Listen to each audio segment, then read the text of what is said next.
اس کے اندر اللہ رب العزت فرشتوں کی ایک خوبی کو بیان کر رہے ہیں کہ لا یسبقونہ بالقول، وہ اپنی مرضی سے بولتے ہی نہیں بلکہ جب بھی بولتے ہیں اللہ رب العزت کی مرضی سے بولتے ہیں۔ اسی طرح کی متعدد آیات کلام حمید میں موجود ہیں۔ لا یعصون اللہ ما امرہم، وہ اللہ رب العزت کے حکم کی نافرمانی کرتے ہی نہیں، اور جو اللہ رب العزت ان کو حکم دیتے ہیں وہی احکامات کو بجا لاتے ہیں۔ فرشتے اللہ رب العزت کی نورانی مخلوق سے تعلق رکھتے ہیں اور اللہ رب العزت کے احکامات کو بعین اسی طرح بجا لاتے ہیں جیسے اللہ رب العزت حکم دیتا ہے، کیونکہ ان کے اندر نفس اور ان کے اندر نہیں کا مادہ نہیں ہوتا، وہ انکار نہیں کر سکتے۔ اس گفتگو کو آگے بڑھانے سے قبل میں موضوع کا مختصر سا خاکہ آپ کے سامنے رکھنا چاہتا ہوں۔ انشاءاللہ اس سیریز کے اندر ہم ان خوش نصیب لوگوں کا تذکرہ کریں گے جن کے اوپر فرشتے درود بھیجتے ہیں۔ نہ صرف فرشتے درود بھیجتے ہیں بلکہ بعض ایسے احباب کا بھی ذکر کریں گے کہ جن کے اوپر اللہ رب العزت درود بھیجتے ہیں۔ ہم نے یہ سمجھنا ہے کہ درود کا لفظ معاشرے میں جن معنوں میں مستعمل ہے اس کے حقیقی معنی کیا ہیں؟ فرشتے درود بھیجتے ہیں، اللہ رب العزت درود بھیجتے ہیں۔ اگر اللہ درود بھیجے تو ان کا مطلب کیا ہوگا؟ اگر فرشتے درود بھیجے تو اس کا مطلب کیا ہوگا؟ یاد رکھیے، اس ڈیٹیل میں جانے سے قبل میں آپ کے سامنے اللہ رب العزت کے فرشتوں کے چند حالات و واقعات رکھنا چاہتا ہوں۔ جو لوگ اسٹرونومی کا علم رکھتے ہیں ان کو تو پتہ ہے کہ آسمان اور زمین کے درمیان کتنی وسعتیں ہیں، کتنے ستارے ہیں، ایک سورج ہمارے سے کتنے فاصلے پہ ہے، سورج سے ستارے کتنے فاصلے پر ہیں، اور کتنے بلین ستارے ہیں، اور کتنے ارب سال روشنی ٹریول کرے تو ہم تک پہنچتی ہے۔ یہ کائنات کی وسعت کا اندازہ ہے۔ یہ لوگ جو اس علم کو جانتے ہیں، اس کی ماہیت کو جانتے ہیں، ان کو تو اس بات کا ادراک و شعور ہے کہ یہ علم اور یہ جو بات ہم کہنے والے ہیں یہ کس قدر اہمیت کی حامل ہے۔ نبی کریم صلی اللہ علیہ وسلم کو اللہ رب العزت نے اجازت دی ہے کہ ایک فرشتے کا تذکرہ کرو۔ کون سے فرشتے کا؟ جنہوں نے عرش کو اٹھایا ہوا ہے، ان میں سے ایک فرشتے کا تذکرہ کرنے کی نبی کریم صلی اللہ علیہ وسلم کو اللہ نے اجازت دی ہے کہ امت کو بتلاؤ اس فرشتے کا حال کیا ہے، اس کا احوال کیا ہے۔ اس فرشتے کی ساخت کے حوالے سے امام البانی نے اپنی صحیح میں اس حدیث کو نقل کیا ہے کہ ایک فرشتہ جو عرش کو اٹھائے ہوئے ہے، اس کے سر سے لے کر زمین تک کا جو فاصلہ ہے، آپ صرف اس ایک بات کے اوپر غور کیجئے کہ اس کا سر عرش کے اوپر ہے اور اس کا پاؤں اسفل اسافلین 7 زمینوں کے نیچے ہے، اور کان کی لو سے لے کر کندھے کے درمیان تک کا فاصلہ اگر 700 برس تک پرندہ اڑتا رہے تو صرف یہ فاصلہ کور نہیں کر سکتا۔ یہ اللہ رب العزت کی مخلوقات اللہ کے بندوں کے اوپر درود بھیجتی ہیں، اللہ کے بندوں کے لیے مغفرت کی دعائیں کرتی ہیں، اللہ کے بندوں کے لیے رحمت کی دعائیں کرتی ہیں، اور اللہ رب العزت کے اتنے بڑے فرشتے آسمان کے اوپر موجود ہیں کہ جب وہ آسمان کے اوپر سجدہ کرتے ہیں تو آسمان کی چولیں ہلنا شروع ہو جاتی ہیں۔ اور خود جبریل امین جو فرشتوں کے سردار اور امام ہیں، ان کے حوالے سے اللہ رب العزت نے کلام حمید میں بڑا تفصیلی تذکرہ بھی کیا ہوا ہے۔ اِنَّهُ لَقَوْلُ رَسُولٍ كَرِيمٍ ذِي قُوَّةٍ عِنْدَ ذِي الْعَرْشِ مَكِينٍ مُطَاعٍ ثَمَّ أَمِينٍ، کہ یہ بہت مقرب فرشتے ہیں، عرش کے قریب رہتے ہیں، فرشتوں میں ان کی اطاعت ہوتی ہے۔ ان کی حیت کا صحیح احادیث میں تذکرہ موجود ہے۔ نبی کریم صلی اللہ علیہ وسلم نے جب پہلی مرتبہ دیکھا تھا، ان کی حیت اور کفیت کو دیکھ کر دھنگ رہ گئے تھے اور حیبت زدہ ہو گئے تھے۔ 700 سے زیادہ پر ہیں۔ یہ وہی جبریل امین ہے جن کو اللہ رب العزت حکم دیتے ہیں میرے یوسف کو دکا دے دیا گیا ہے، اس کے پاؤں کنویں کی زمین پہ نہیں لگنے چاہیے، اور ان کا پر ان کے پاؤں کے نیچے آ جاتا ہے۔ تو یہ اللہ رب العزت کے لشکر ہیں، اللہ رب العزت کے جنود ہیں۔ وَمَا يَعْلَمُ جُنُودَ رَبِّكَ إِلَّا هُوَ، اللہ رب العزت کے لشکروں کو اللہ کے علاوہ کوئی نہیں جانتا۔ ایک فرشتہ اگر آسمان کے اوپر اللہ رب العزت کا جو گھر بنا ہوا ہے اس کا طواف کر لیتا، پھر زندگی میں اس کی باری نہیں آتی۔ اور فرشتوں کی تعداد کے حوالے سے یہ گفتگو اس لیے رکھی جا رہی ہے تاکہ لوگوں کو فرشتوں کی دعاؤں کا ادراک اور احساس ہو سکے کہ یہ موضوع کتنا اہمیت کا حامل ہے۔ صرف جہنم کو 70,000 باغیں قیامت کے دن ڈالی جائیں گی، اور ہر باغ کو 70,000 فرشتوں نے پکڑا ہوگا۔ بہت سے محدثین نے ان کو ملٹیپلائی بھی کیا، 4 ارب 90 کروڑ سے زائد فرشتے ایک جہنم کو گھسیٹ کے لا رہے ہوں گے۔ تو اللہ رب العزت کے جو اتنے بے شمار ان گنت فرشتے ہیں، اگر ایک ستارے کی مثال لیجئے، ہم ستارے گننا شروع کر دیں گنتی ختم ہو جائے گی، ستاروں کی تعداد ختم نہیں ہوگی، اور ہر ستارے پہ اللہ رب العزت نے پتہ نہیں کتنے فرشتوں کو مقرر کیا ہوا ہے۔ تو یہ اہمیت ہے فرشتوں کی تعداد کے حوالے سے۔ اب جو ہمارا موضوع ہے کہ فرشتے چند خوش نصیب لوگوں کے لیے رحمت کی دعا کرتے ہیں، برکت کی دعا کرتے ہیں، ان کے اوپر درود بھیجتے ہیں، تو یہ کس قدر خوش نصیبی اور خوشخبری کی بات ہے کہ لاکھوں کروڑوں نہیں، ارب ہا ارب، خرب ہا خرب فرشتے چند چھوٹے چھوٹے نیک اعمال کرنے کی وجہ سے مسلمانوں کے اوپر، مومنوں کے اوپر درود اور رحمت بھیجتے ہیں۔ انشاءاللہ ہم اس سیریز کے اندر ان لوگوں کے ساتھ آپ کا تعارف کروائیں گے اور وہ اعمال آپ کے سامنے رکھیں گے کہ جن عمل کو بجا لانے سے چھوٹے عمل، کئی عمل بہت ہی چھوٹے ہیں، کئی عمل بہت ہی کم وقت کے متقاضی ہیں، تھوڑے سے وقت میں اگر آپ وہ عمل کریں گے اللہ رب العزت بھی اور اس کے فرشتے بھی آپ کے اوپر درود و سلام بھیجیں گے۔ ہم حاضر ہوتے ہیں ایک وقفے کے بعد۔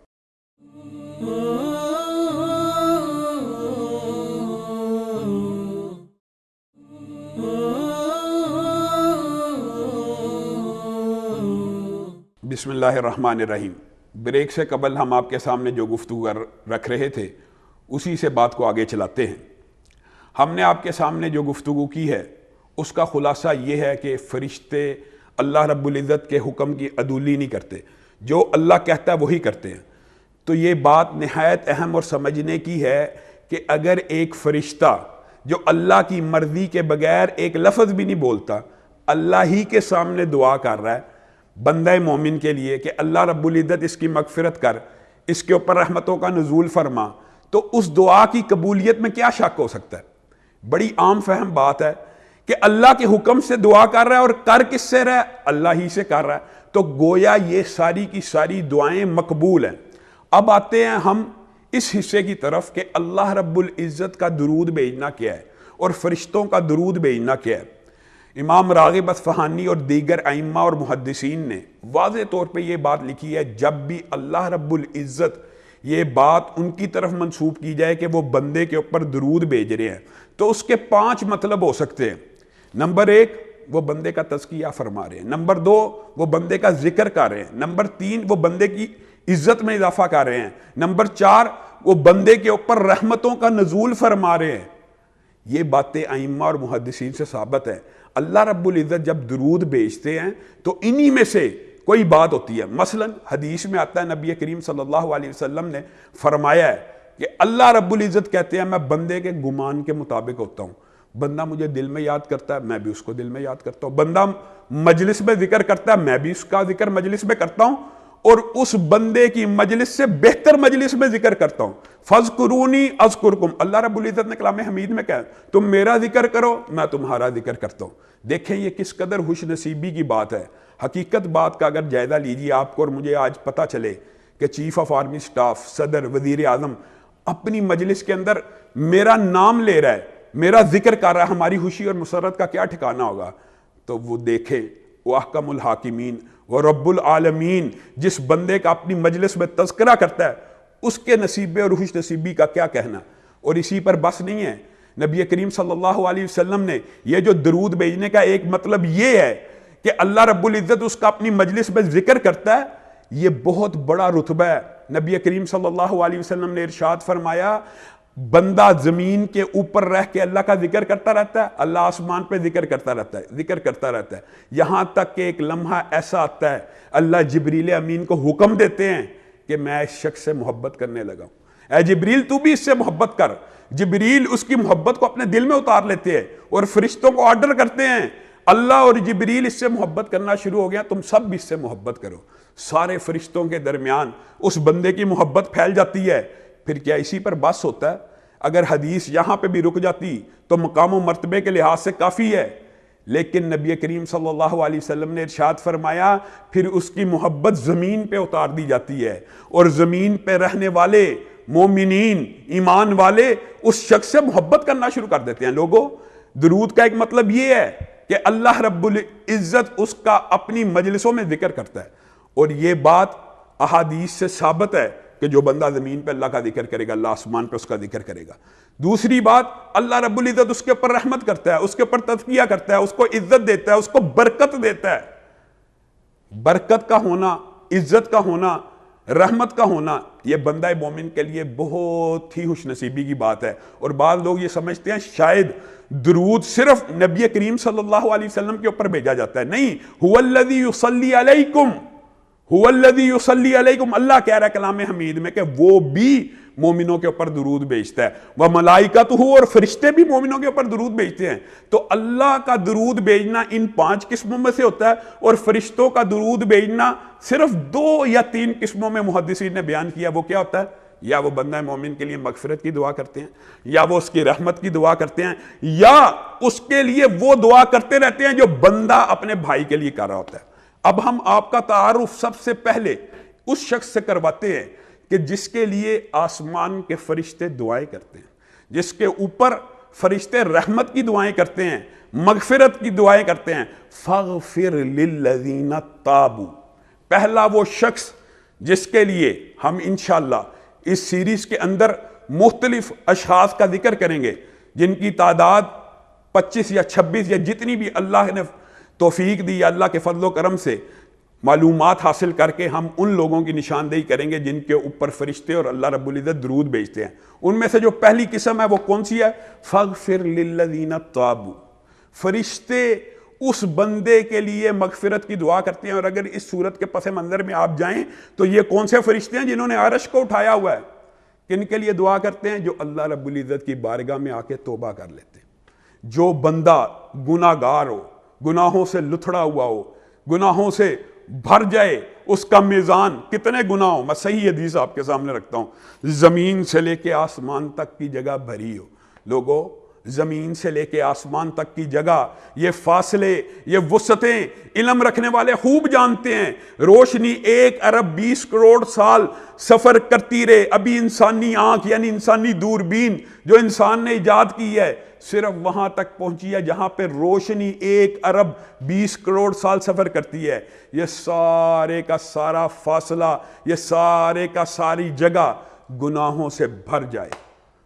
اتنے گناہ، ہاں اتنے گناہ، حدیث کے الفاظ ہیں، اور بندہ اللہ کی بارگاہ میں آ کے کیا کہ اللہ رب العزت مجھے معاف کر دے، تو اللہ رب العزت سارے ہی معاف کر دیتا ہے۔ لیکن جو اہمیت کی بات ہے وہ کیا ہے؟ یہ بندہ جو فاسق ہے، یہ بندہ جو فاجر ہے، یہ بندہ جو گناہوں میں لتھڑا ہوا تھا، اس نے صرف ابھی اللہ کے سامنے ہاتھوں کو پھیلایا ہے تو عرش کے گرد رہنے والے فرشتے اس کے لیے مغفرت کی دعا کرنا شروع ہو گئے۔ یہ کوئی چھوٹی بات ہے؟ نبی کریم صلی اللہ علیہ وسلم نے ارشاد فرمایا ہے، کل بنی آدم خطاؤن، ہر آدم کا بیٹا غلطی کرنے والا ہے، خطا کرنے والا ہے، وَخَيْرُ الْخَطَّائِينَ تَوَّابُونَ، اور سب سے بہترین غلطی کرنے والے کون سے ہیں؟ جو توبہ کر لیتے ہیں۔ جو بندہ توبہ کرے گا اس کی گناہوں کو تو اللہ تعالیٰ مٹاتا ہی ہے، اس کے گناہوں کو تو معاف کرتا ہی ہے، لیکن خوش نصیبی اور خوش بختی کا عالم کیا ہے؟ اس کے گناہوں کو نیکیوں سے بدل دیا جاتا ہے۔ نبی کریم صلی اللہ علیہ وسلم نے ارشاد فرمایا ہے، اللہ رب العزت گناہ گار بندے کی توبہ سے اتنا خوش ہوتا ہے، اتنا خوش ہوتا ہے کہ اگر کوئی بندہ صحرا میں ہو، اس کے ساتھ اس کا کھانا بھی ہو، اس کا پینا بھی ہو، مال متاع بھی ہو، گم جائے، صحرا میں اکیلا ہے، سو کے اٹھا ہے، سارا کا سارا مال گم گیا ہے، اب تلاش کر رہا ہے، ملتا نہیں، موت کے لمحات آ گئے ہیں، اچانک اس کی آنکھ لگے اور وہ اٹھے تو سارے کا سارا سامان اپنے سامنے پائے۔ اس خوشی کے عالم میں جب بندے کو پتہ میں مرنے والا ہوں، سارا سامان واپس مل جائے، اس کے منہ سے کیا الفاظ نکلیں؟ اے اللہ تو میرا بندہ ہے اور میں تیرا رب ہوں۔ خوشی کی یہ کیفیت اللہ رب العزت نے اپنی ذات کے ساتھ منسوب کی ہے۔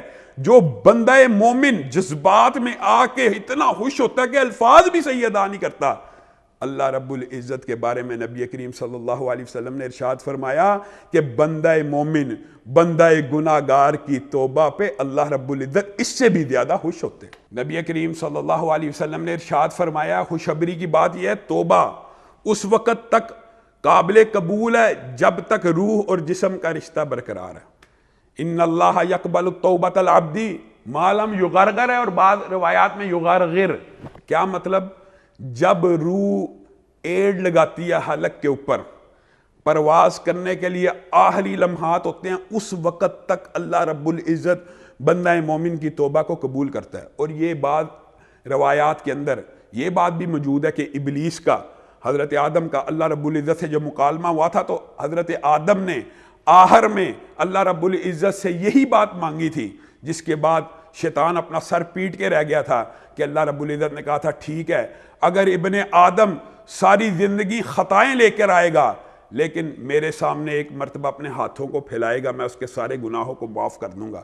اور خوشخبری کی بات کیا ہے، سوچنے کی بات کیا ہے، گناہ انسان کرتا ہے، گناہ انسان کرتا ہے، سارا دن گناہ انسان کرتا ہے، لیکن رات ہوتی ہے تو اللہ رب العزت آسمان دنیا پہ نزول فرما کے کیا کہتے ہیں، اور اپنے ہاتھوں کو پھیلاتے ہیں۔ اللہ رب العزت اپنے ہاتھوں کو پھیلاتے ہیں، کیا کہتے ہیں، ہے کوئی جو توبہ کرنے والا میں اس کی توبہ کو قبول کروں، ہے کوئی جو میرے سامنے ہاتھوں کو پھیلائے میں سارے دن کے گناہ معاف کروں گا۔ اسی طرح جب صبح ہوتی ہے یہی آواز دی جاتی ہے کوئی، ان اللہ یبسط یدہ باللیل، اللہ رات کو ہاتھ پھیلاتا ہے، ان اللہ یبسط یدہ بالنہار، اللہ رب العزت صبح کے وقت ہاتھوں کو پھیلاتا ہے کہ ہے کوئی گناہگار جو میرے سامنے آئے میں اس کی توبہ کو قبول کروں۔